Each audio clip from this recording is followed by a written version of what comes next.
turn in your Bibles, if you have them, to Joshua chapter 4. We're going to continue on in our series, Memorial Stones, and we are learning lessons from our history, where we came from as a church, a fellowship, and then learning spiritual lessons along the way. And so let's get our main verse, Joshua 4 through 7. Then Joshua called the 12 men whom he had appointed from the children of Israel, one man from every tribe. And Joshua said to them, "Cross over before the ark of the Lord your God into the midst of the Jordan, and each one of you take up a stone on his shoulder, according to the number of the tribes of the children of Israel, that this may be a sign among you when your children ask in time to come, saying, 'What do these stones mean to you?' Then you shall answer them, that the waters of the Jordan were cut off before the ark of the covenant of the Lord when it crossed over the Jordan. The waters of the Jordan were cut off. And these stones shall be for a memorial to the children of Israel forever." Okay, let's begin. Let's talk about the principle of support. We are looking at absolute foundation stones of our fellowship, which is evangelism to gain conversions. That's who we are. Discipleship to train for ministry as opposed to Bible school. And then planting churches out from a local congregation. Foundational to church planting is the principle of support. And part of how we operate today is based on some of the negative experiences my father originally went through in the early part of his ministry when he was a part of the Foursquare Gospel Church. So Dad struggled in early ministry, as I've told you.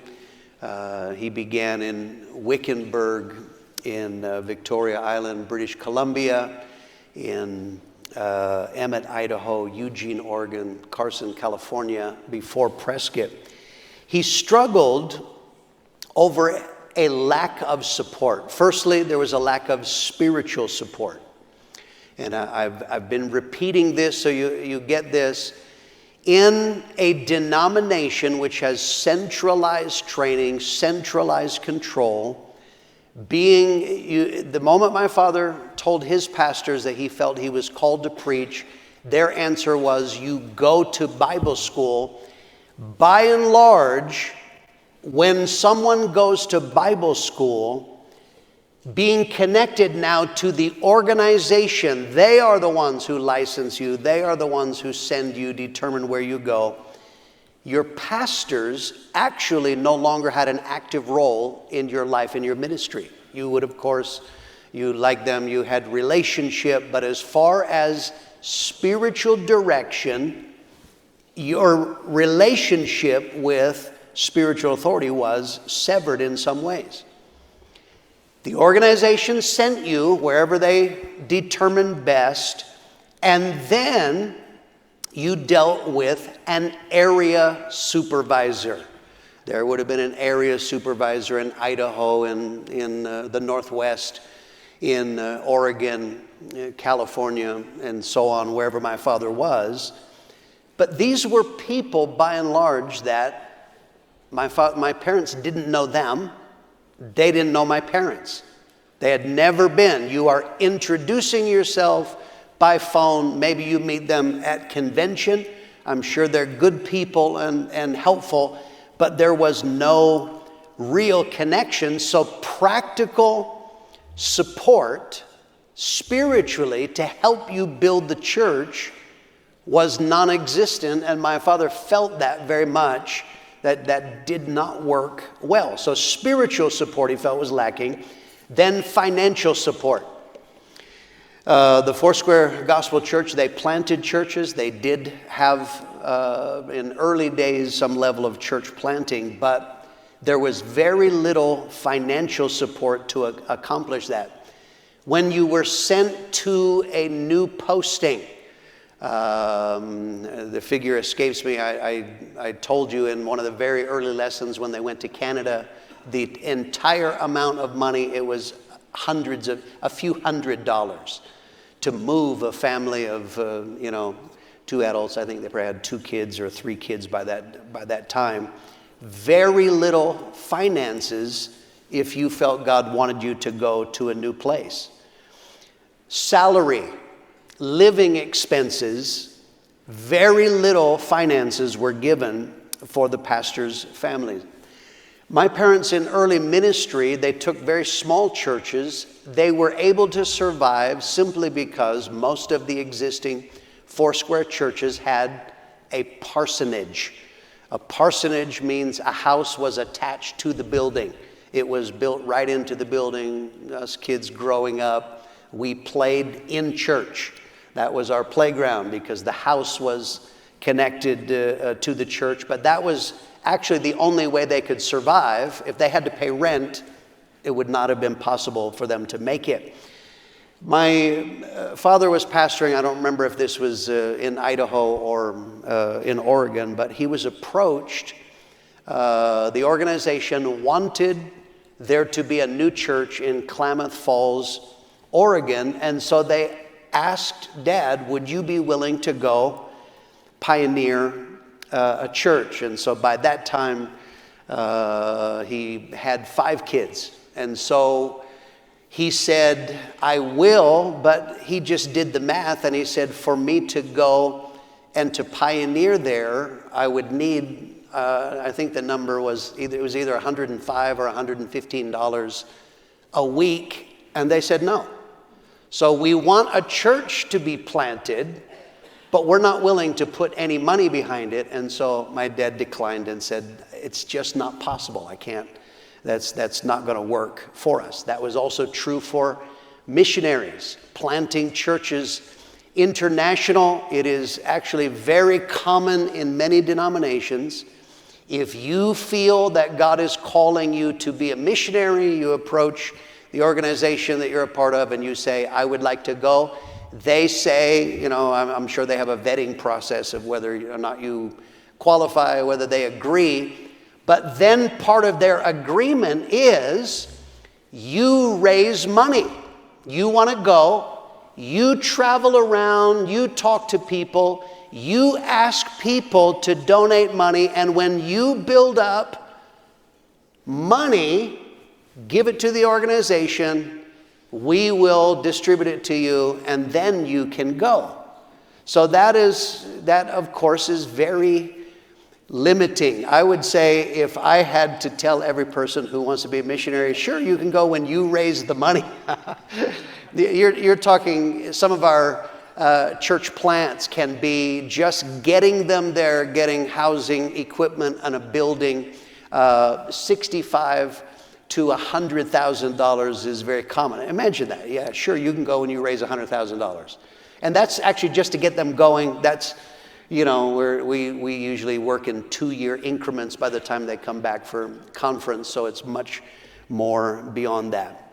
The third area where there was a lack of support, it was simply the support to attend what we call conferences. For them, it was conventions.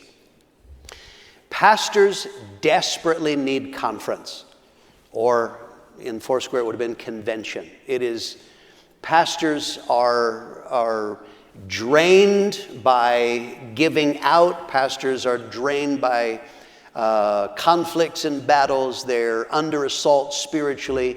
They desperately need to come to conference, hear preaching, be able to talk with other pastors, get refreshed, maybe get counseling if necessary or whatever. They need that.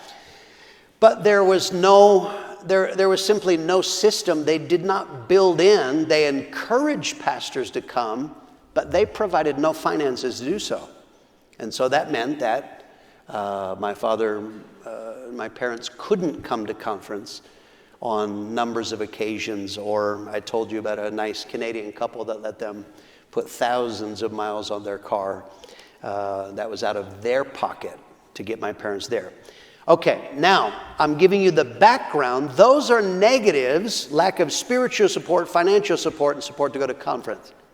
Now in 1973, Pastor Mitchell begins planting churches, and we started sending them out. So from the beginning, my father was determined, if we are going to plant churches, he said, I do not want to repeat that. So from the beginning, he determined we are going to support them. By sending from a local church, we do not send from a central organization. In our fellowship, disciples are made from converts in the local church, and they are sent from a local church. They might be sent out at a conference, but nonetheless, it is done. When you see announcements on the stage, if they don't say from Prescott, that means a local church is going to send that couple. And there is a much better chance of spiritual support. Our system of sending from a local church means the relationship with their pastor and their friends and family in the congregation are not severed. So that's an advantage. Their pastor knows them. So I want to go and I feel God's call. I want to pioneer, I'm going to take a church. Okay. So the pastor agrees. He knows them. He's the one who trained them. He's the one who's counseled them.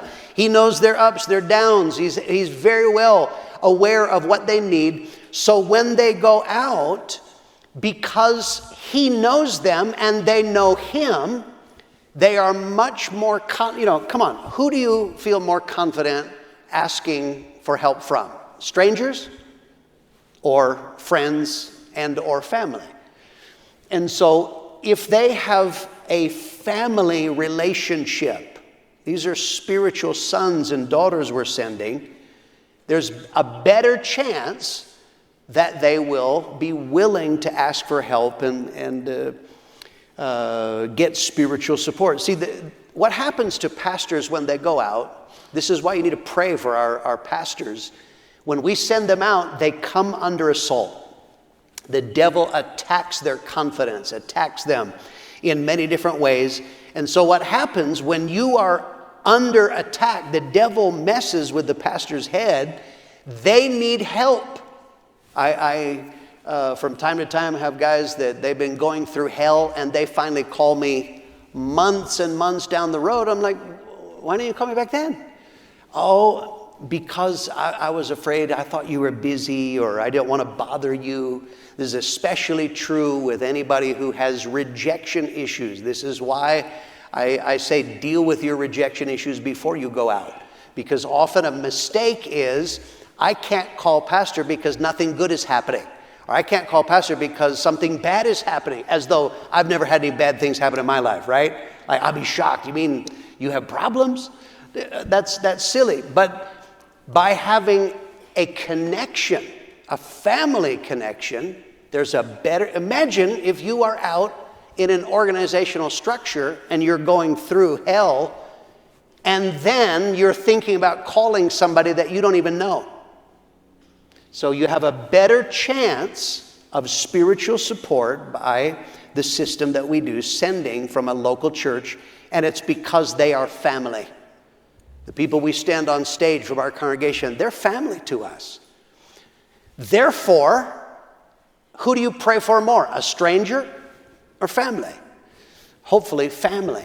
I know some of you don't like your family, but that's a different, that'll be a different teaching. 1 Thessalonians 5:25. Brethren, pray for us. Okay, very simple. This is a pastor who's writing a local church in Thessalonica, and he says, pray for us. We're in ministry. We're doing a work for God. I need you to pray for me. That is true, and this, our system from a local church gives the best chance. And then, of course, spiritual support in practical ways, impact teams and support from for evangelism. That's a better chance if you're sent from a local church. The second thing is Dad set the pattern of financial support for work sent out from Prescott. From the beginning, my father did not want other people to go through what he went through. So when we planted people to another city, we pay the cost of relocation. We do not expect them to move themselves. It costs money to, rent a U-Haul or whatever it might be. So from the beginning, we have always paid the cost of relocation. That is the first part of financial support. Secondly, We provide equipment, tools. You cannot do the job without tools. Imagine if you were expecting someone to come paint your house and they have no brushes, rollers, sprayers, no equipment whatsoever, and then you say, but get the job done. That's not fair. So when we send workers out, we give them the tools. We give them sound equipment, music equipment as necessary. We give them projectors, screens, chairs, whatever is needed. Those are simply tools. And I know that there will be churches that are watching this. Pastors, if you're going to plant churches, you need to give your workers the tools to get the job done. Okay? And I will clarify that. I'm not asking you to support at a Prescott level in every case. But you can't plant if you're not going to support. Then there can be salary support. Unless the person is literally transferring their job or they have an ability to work from home, we give them salary support. In the early days, workers were sent out on a cutback system. I was actually, to my knowledge, I was one of the last to be sent out. Pastor Mitchell started this in early days. Of course, the people who were sent out were hippies that didn't have much. When Lisa and I were sent out, packing didn't take a long time, believe me. And so we were sent out on the cutback system. What that meant was we were sent out on the whopping salary of $275 a week. Every 90 days, our salary dropped 25%. Okay, so it got us going. I want to tell you, when you know that the 90-day mark is coming, that'll give you a motivation to witness. You need to come to church because I got to eat. So that was, we had no children, of course. That was possible. We did it. We made it. And but nonetheless, that was the original system. So now when we send out a worker, we send them out, and every situation is different. But at the least, we supply salary that can be temporary until they get a job. That's one version. The second version, sometimes we send workers and we see how it goes. There are some people, they are go-getters. They are absolutely on it. And we have continued to support them until it goes beyond just a temporary situation, until they are able to cover their own expenses. And, so there's various different versions. But nonetheless, we are going to make sure that they can eat and pay their rent, whatever it takes, to get that work off the ground. They need to have a place to meet. It's fine. Many churches will attempt to have someone build a church first, try to get people in a Bible study in your house. That, of course, will depend on the situation that they're living in. Then in different places, we rent halls, whether that is a community center, a hotel room, whatever, a temporary place to meet that can be. That's very helpful if you're going to a larger city, where people are going to a larger city, they don't know. Many times you don't realize this place looks good, this is the hood where no one will come. And so it's helpful for them in a larger city. Rent temporarily some place to meet. Then once you have it worked out, and also once you have demonstrated you can get some people, then we can look at getting you a building. But then ultimately, if you're going to plant churches, a building is a tool. They ultimately have a place to meet. And so that means that we put up the money for a place. We guarantee their rent, that we don't want to. It's not a testimony. I will not let one of our workers burn an unsaved person in a lease. I've had people sign foolish leases. I've had people go belly up and do bad things. We will never violate a sinner. That's a bad testimony. I'm a Christian. I can't do that. And so, but we guarantee their rent. Of course, buildings take various levels of renovations, depends on what kind of building they are, and every city is different in cost, but that's a tool. You have to give money on some level to be able to do that. We give help so that they can come to conference. When we have conference, we fund. If they can't pay, we will help them get to conference. Obviously, that should not last forever, but they do. We give ongoing support for outreaches. We pay the expenses before they have converts and are taking in income. We are paying the expenses. You're going to do a film outreach, a concert, whatever it might be. We will pay the printing. We will pay whatever costs are involved. Revivals. We will send. Revivals are very expensive to fly someone in, put them up, feed them, pay their salary for the time that they're preaching. We guarantee that. We supply that. Okay. Now, there is a balance to this, all right? And I want to give two balances because there are people all over the world watching that. Again, I stress, if you're from a tiny church, I am not expecting you to support at exactly the same level that Prescott does, but the principle is there. You better support. And it is not right if you want to plant churches, but you don't want to give financial support. The other is our workers, we expect them to take responsibility. Is we do support, it's not a blank check. So we're not going to give everything they ask for. All right? There are requests that are just outrageous. It's just too expensive or it doesn't warrant it at this point in time. That is true. And then there is also the balance. Let me say it to any pioneer that is watching this. If you want to grow as a man of God, you've got to take financial responsibility. If you've been out for years and you're still asking for money from mama, you're not growing. No man of God has ever grown until they challenge people, they build in faith. So those are balances, but at the end of the day, we believe if you plant churches, what we do is very expensive.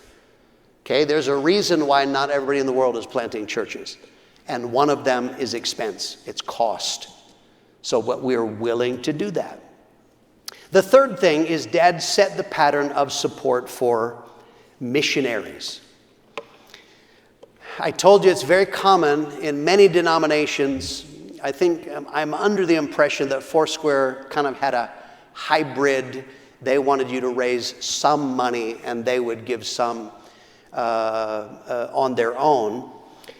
What this means is that missionaries who are called to preach and build a church actually have to be away from their church for long periods of time to raise money to support their work for the next 2 years. And I have heard horror stories. They don't have a choice because there's not guaranteed financial support. They have to leave their church for 2 months, 3 months, 6 months, traveling around to different churches, often people that you don't know. I'm showing you pictures and photos, and now it's videos of my work back. Would you be willing to give? But meanwhile, their church is unattended. And I've heard horror stories of missionaries when they're overseas in that setting. Meanwhile, someone steals the whole thing by the time they get back. That's not workable. That's not a good pattern. So, in our fellowship, on Thursday nights is primarily when we announce international churches or mission churches. When we announce someone to go overseas, we supply the money for them to go. We're not asking them to raise the money. We raise the money partly on Thursday night. That's the Thursday night offering. We're going to use that for these mission churches that we plant on Thursday night. Secondly, I've explained to you the principle of the tithe. Having other churches under you tithe gives you enough resources to support world evangelism. And so this is something that is crucial.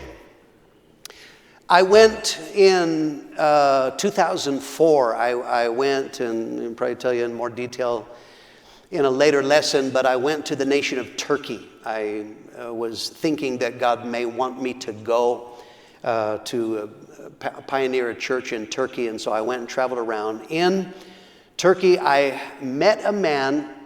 He's actually the only man in Turkey who has been able to register an evangelical or a Christian church. It's illegal, but he was able to do it. He was from Spain. Very interesting man, good heart, building a work for God there. I have no idea what denominational flavor he was, but he was from Spain, and he told me when he went, 3 churches said, yes, brother, it's God for you to go to Spain, and we will support you. He said he moved his family to Turkey. I think this is in Ankara, in Turkey, began building a work, and then one day he gets a call and said, brother, we're not doing that anymore. We're not sending you any more money, and left him stranded in Turkey. So he said he had to get a job and work, and then he has been on his own. That's not an uncommon story. That's wrong. When my father began to plant missionaries, starting with Ron and Susie Burrell in Perth, West Australia, is when we did that, and now, of course, many, many hundreds and hundreds of workers that we've sent personally. That means my father made a commitment.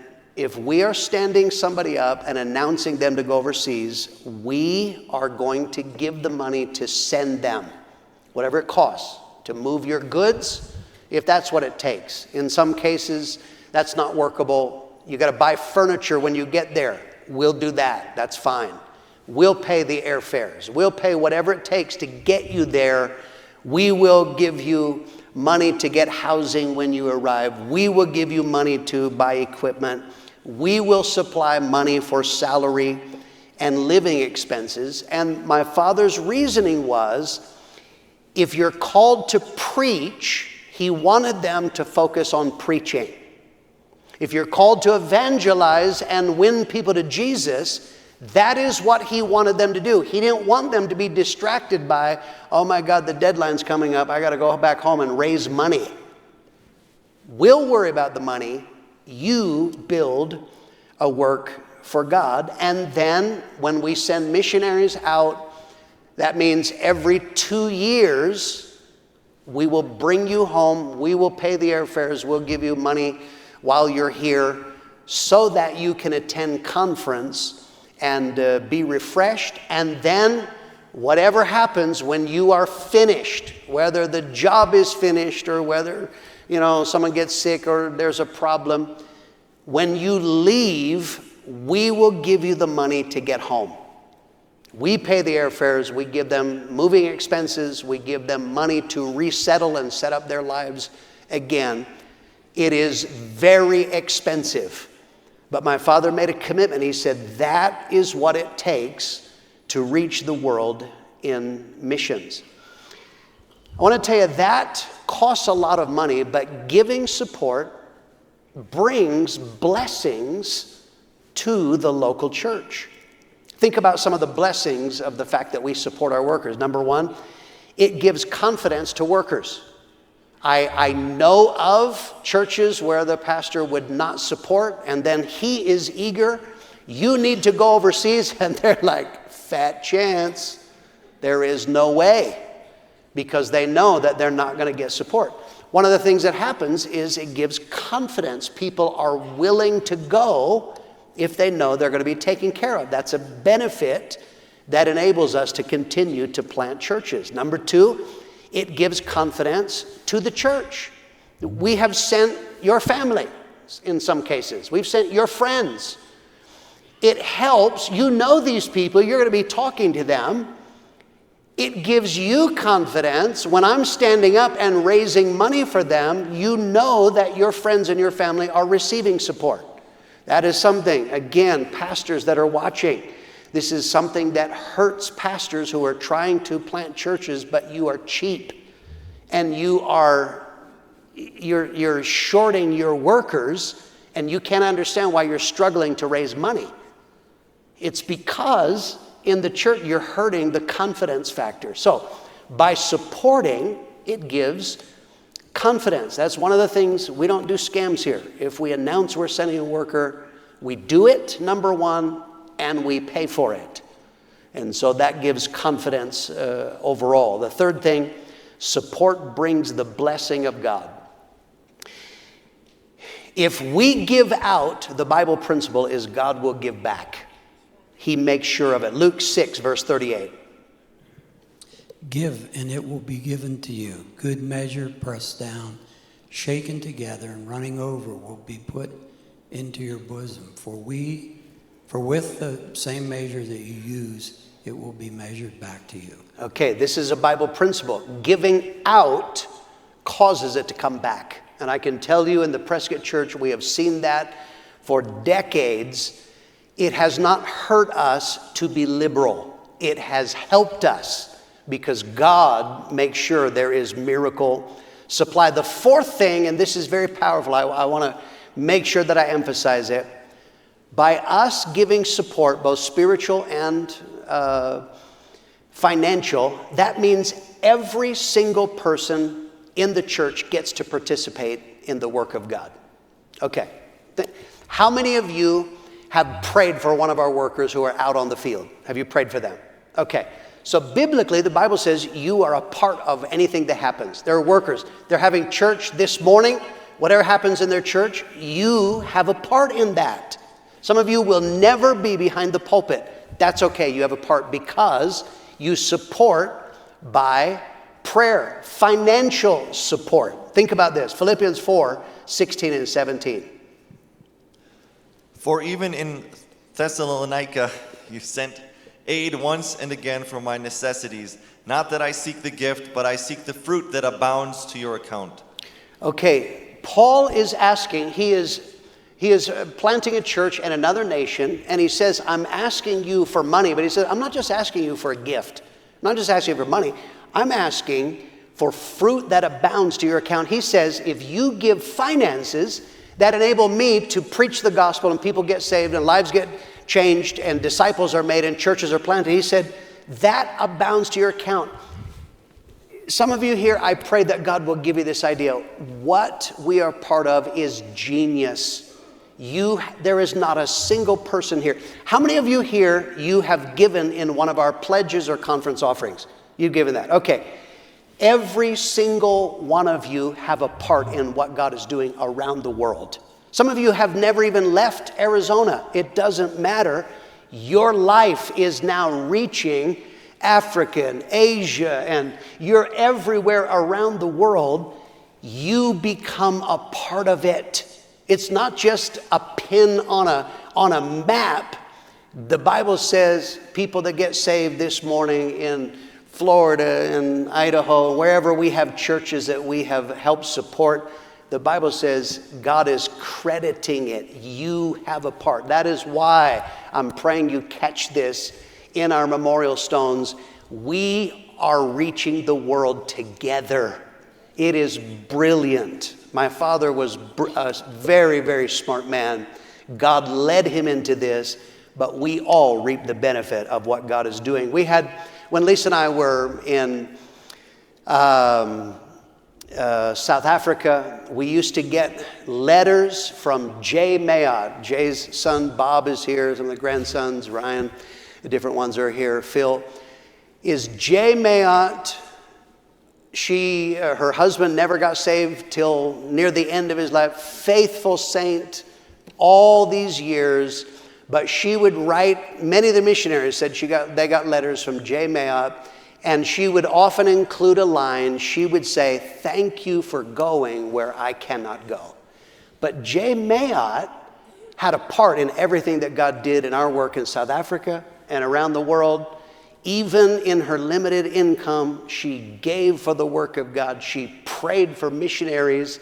And so the Bible says the principle of support means We all get to be a part of what God is doing. Let's talk then, secondly, let's talk about international church planting tensions. I'm telling you the story and I'm building the case. We're on the second to last step now of why we are no longer with the Foursquare Church.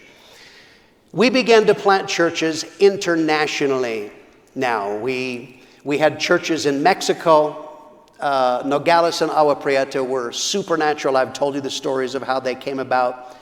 Holland, supernaturally how that came about. But starting in 1978, when we sent Ron and Susie Burrell to Perth, West Australia, that's 45 years ago next month, now everything changed. Now we were planting deliberately in other nations, and once Prescott started doing it, it opened up the world. We initially had 3 conferences, Prescott, Tucson, Flagstaff, and now all 3 of those, and even Perth started to, we started planting internationally, not just close by, not just within the nation that we were a part of or the church was located in, but we did it overseas. But I want you to understand, here was the next thing that happened. Now, international church planting caused tension, new and growing tensions with Foursquare. I'm telling you over and over again, a denomination is common beliefs marked by centralized control. So when you plant churches in other nations, in an organization, now we're talking about Foursquare, their denomination, it is centralized. They have a missions board. The central missions board, first of all, they decide, not the pastor, not the people who know them, the board decides who goes and does not go overseas and where they go overseas. But the second thing, the support is centralized. Churches would raise or give voluntarily missions offerings that would be sent to headquarters. That's a godly principle. I have no problem with that. But the problem was support for missionaries was completely centralized. Headquarters distributed the money. And again, you're talking about the people distributing the money out were people who maybe didn't even know these people. It's their job to do it. They're doing it. I'm sure they're doing it out of good heart. Okay. When we initially started planting internationally through Foursquare. So that meant that Foursquare okayed that we send the couple. We would send the money to headquarters. Headquarters would pass the money on. That's not workable. Here's the problem with that system. The needs of missionaries are in real time. But the money is distributed in board time. And those are 2 very different things. You understand how it works with a board? Yeah. Hello, I need, I got a crisis. The car broke down. Something happened. The equipment was stolen. Whatever it is, we need money. Okay, at our meeting next month, we'll discuss that. That's how a board works. Okay, I'm not saying that's evil. That's just how it is. That's not workable. The problem is people have needs. They're in real time. I need money, and it's like today, right now. This has to be okayed, and so it just takes time. I'm told of a story. I don't have personal experience with this, but I am told that in the early days we had a mission church that were meeting in a tent, and a storm came and damaged the tent, so they had nowhere to meet. And so they requested money, put in a request to the board, we need to replace the tent so that they have a place to have church. And so, but there was a lengthy delay. We got to meet at our next meeting. We'll talk about it, discuss it, approve it, organize it, finally send it. But the church has no place to meet. So my father said, that's not going to work. We can't keep planting churches with centralized control. That's just not going to. And then, of course, part of the problem is you get people, they are put in positions for various reasons. That's a problem if the person in charge of the money is not liberal. Okay, my father was in charge of church planting. My father was a liberal. He was personally liberal. He was liberal to people. He was liberal to the church. He was liberal to workers. He's famed for being a liberal man. But if you had somebody in charge of money, remember the story I told you? In Perth, I was a delegate at Foursquare Convention where a guy was having a fit over the missionary in Papua New Guinea. He spent $19 or whatever it was on pencils in the last year. We're not going to reach the world with a heart like that. If you're worried about $19 worth of pencils, if I showed you some of the expenses we got to put out in an average month, you'd have a heart attack. Okay? So what we began to do, all of the conference churches, we began planting churches outside of denominational control. We are a part of Foursquare, but what we began doing is we started planting churches internationally without permission. We didn't ask, is it okay with you if we plant? We just did it. And then secondly, we bypassed the board system. We sent the money direct. We raised the money, so we sent it to them directly. Okay, that caused tension, because that actually is a threat to the denomination. Okay, what you're doing is you're saying then the denomination is not necessary. So I'm showing you the trail. This is the second to last step. I told you, by not having Bible schools, our pastors do not go to Bible schools. They're trained in-house. That was tension number one. Planting churches and them succeeding who hadn't gone to Bible school, that was step number two. Territorial tensions. Number three, we don't have women pastors. Number four, the 1978 convention when my father spoke boldly. That was number five. And then international church planting. This is causing increasing tensions.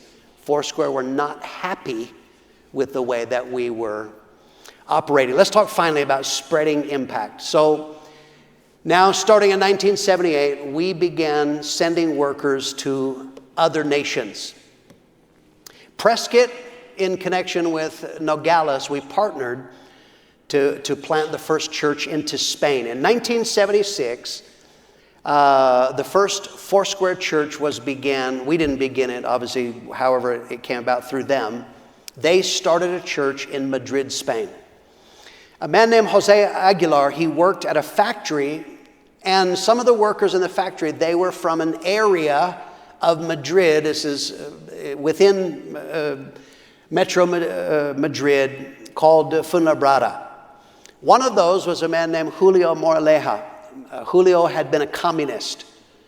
He got very, very sick. They prayed for him, and he was instantly healed. And so in 1978, Jose Aguilar started doing services in houses in this area called Fuenlabrada, and they wound up having about 50 people.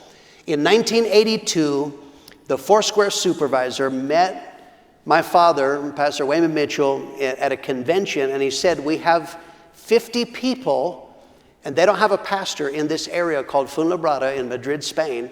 He said, do you have a young pastor for them? And so we partnered. We didn't have Spanish-speaking workers for that. We partnered. There was a man named Bill Walworth out of Nogales. And so we supplied the money. Nogales supplied the worker in June 1982. Show the picture here. This just shows a map of Madrid. And you see there the red dot. That is Fuenlabrada. And this was our first work. Later on, Sergio Gaiola, who's the brother of our current leader, Jose Luis Gaiola, he took over that church. We have some photos from the first church in Spain. God began to do a good work, and this is that church in Fuenlabrada. I think there's a second one. More photos of the church there began in the far right-hand corner. That is Sergio Gaiola. Next photos, they're doing now. Go to the next photo. And here they are doing exactly what we would do in Prescott, what we did in Nogales. They began to repeat this, street outreaches and evangelism, and God began to build a work in Spain. I think that's the last one. Then the second part of international church planting, Australia. planted the first worker into Germany. Henry and Heidi Lickel were sent. We have some photos there of the Lickels. They went to a place called Offenbach, and this is not far from Frankfurt, but this is where they went. Henry and Heidi had moved to Australia. They were German, but God got a hold of their heart. 1982, Pastor Mitchell sent them to Offenbach in Germany. And the next photo, and again here, that's the Lickels. He has since gone on to be with the Lord. But here is the early days of the church and building a work in Offenbach. Next photo, and again, they were doing, now Henry did exactly what he saw in Perth. And in Perth, they did exactly what they saw in Prescott. Here they are in Offenbach, street outreach, dramas on the street, preaching the gospel. That was the first work we had in Germany. Tucson sent the first work into Canada, into North Bay, and later Vancouver, Canada. I have some photos of Canada. Here is, I think that's actually still Germany. There was one more German picture. Next one, move on here. This is where North Bay is located, up above Toronto and Ottawa. And this couple was sent there. I think it was originally the Pensingers went there. And then next photo, we see here are the Beauregards, the man in the blue suit at the front, his wife next to him, Larry and Susan Beauregard. They were sent to Vancouver in British Columbia. And what was very interesting is as he went and began to outreach on the streets, he met a man on the streets. He saw a man who was boldly street preaching. His name was Dave Marks. And so he saw him, began to meet him. First of all, we got some photos of outreach, and this is actually Vancouver, very beautiful city that we have there. Next photo in Vancouver. This is the early days of the church in Vancouver. And the next photo here is street outreach. They're doing here a drama. They're street preaching on the street, and that is in downtown Vancouver. And the next one, I think one more here is you'll see there holding a trombone, this street preacher he met named Dave Marks. Dave Marks was saved in the Assembly of God. And remember I told you back when we were talking about the Jesus movement, how this actually was not just America, it was moving all through. Where Dave was living in Chilliwack, Canada, the Jesus movement began to come. Dave was witnessing on the street, and hippies started getting saved. They're very responsive, exactly what was happening in America, but a little bit delayed. So he was so excited, he started bringing, isn't that what we want? We want sinners. He started bringing hippies to church, and as happened in many churches around the world, they said, we don't want those dirty people here. And so Dave, that spun him out, but he had a good heart. He just determined, I am going to evangelize. I'm going to street preach regardless. I'm going to keep my heart right.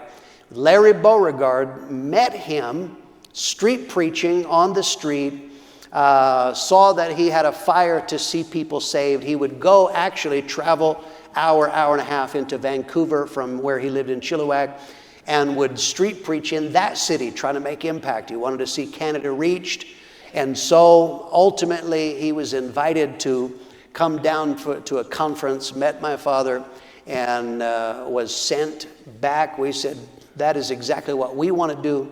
So we planted Dave and Sherry Marks to open a church into Chilliwack, British Columbia. I have some photos. Here's Chilliwack, beautiful in this nice farming valley. I think they call it the Fraser Valley. Next photo is here you see concert, band outreach. He saw this in American churches, began reproducing it. Here they are in a baptism in a local pond, it looks like. Next photo, here's early days. That's in 1986. They started in 1985. And here's early days of the church. These were some of our first works in Canada. Then later on is in Toronto. The Webbs went. Next photo here is Toronto. They got beautiful cities in Canada. there. But move on to the photos here.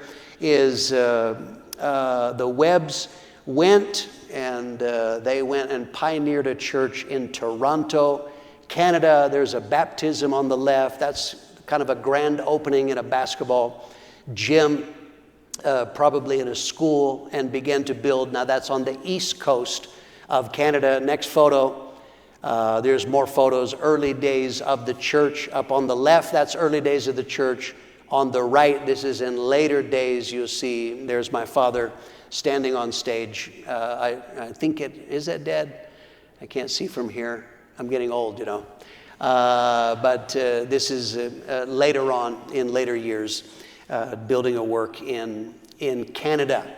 Australia sent a work into the Philippines in a place called Baguio City. Then they sent a worker into Auckland. New Zealand, I have a photo of Auckland, and very, very beautiful city there, but God began to build a work there. Prescott, we sent a worker into Okinawa. This is the first church into Japan, and we have a photo there. It shows you down there where Okinawa is in the lower part of Japan. So my point in telling you this is we started spreading throughout the world. The vision that worked in Prescott, it first worked in local cities around here, then in New Mexico, Utah, Colorado, California. Then we began to spread throughout the United States. My point is we started spreading around the church, the world. Discipleship is the releasing of workers into the harvest field. You train workers in-house. The only reason why you're training them is to release them. And we began to do that all over the world. The indigenous principle that I've talked about a number of times, indigenous means from within. When you plant churches and from within they get converts, make disciples, they raise money and send workers, they have a multiplying effect. You start getting exponential growth. It's no longer just us adding 1, 2, 3. Now you're having others add at the same time. It multiplies. Genesis 9, verse 7. And as for you, be fruitful and multiply. Bring forth abundantly in the earth and multiply in it. Okay, multiply. That is God's plan. This is what began to happen. Here they'll put up on the screen. By 1985, we had 250 fellowship churches. We only started planting in 1973, and now 12 years later, through the multiplying power, we had 250 fellowship churches, plus then we had 2 men who came in. They were not really a part of us, but they affiliated. They were Praise Chapel, New Harvest. In 1985, there were 45 in New Harvest, 25 in Praise Chapel. So my point, we were multiplying. We were reaching the world. I show you 2 final photos before we close. My father's Bible that I've been showing you here. I want you to look at this. This is Proverbs 16:3, is it? Commit your works unto the Lord. Your thoughts will be established. Thoughts are plans. And then verse 9, a man's heart devises his way, but the Lord directs his step. My father made a note in his Bible, December 20, 1983. He's talking about future ministry. And God began to speak about what he was going to do, and now we're seeing the fulfillment. Final photo from my father's Bible. Look at this verse that he marked here. This is Isaiah 29:14. Therefore, behold, I will proceed to do a marvelous work among this people, even a marvelous work and a wonder. I am telling you, what God has done in our fellowship is marvelous. It is awesome to see that in a short time it began to multiply. It's a work of God and not of man. And I believe that scripture is being fulfilled even to this day. It's a marvelous work. Thank God. We'll stop there. God bless you. Service will start at 10:30.